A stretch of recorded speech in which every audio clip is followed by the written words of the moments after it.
My drag is really inspired by Elvira, Morticia Adams, by Amanda Lepore, a sex blow-up doll. We got Trixie and Raven, you know, just all mashed up into one. It's a big old mess, but it's me. One of my drag idols is also like my drag sister. She was like such an inspiration for me. From Canada's Drag Race Season 1, Alona Verley. We both come up in the scene in Vancouver together. She taught me a lot.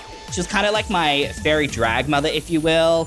Violet Chachki, I love her aesthetic, her fashion. She's also a little bit vintage, which suits old Aubrey very well. I love like Trixie, because you know, she's killing the game and she's making work for her. Obviously, just all the winners, really. You know, if you want to be a winner, base yourself off one. Anyone who has inspiration and who's willing to take a challenge, who's willing to jump boundaries. First and foremost are my family members. You know, my mum and my sister are my biggest inspirations, and my sister will claim it because every time I get into drag, I look like her. I think in terms of aesthetic and nature, I get that from my grandmother. My nana's name was Alofa, and Alofa is a Samoan word for love.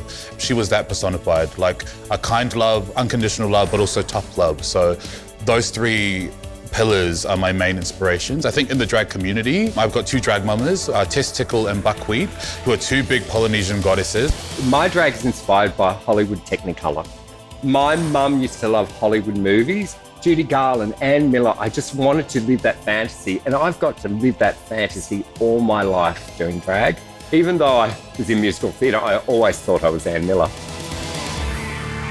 My drag inspirations are the ones that are quite similar to me. They're the ones that I can look up to and practice my craft, sort of modeling their aesthetic. So the burlesque babes like Violet Chachki, the amazing punk rock performers like Eva Destruction, or your country bumpkins like Priscilla Chambers, who's just downright dirty.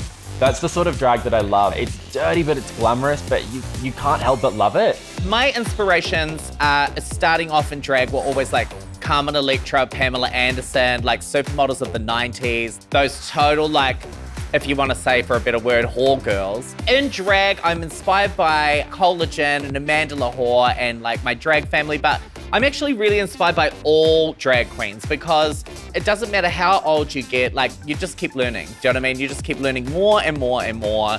And I'm just inspired by everybody.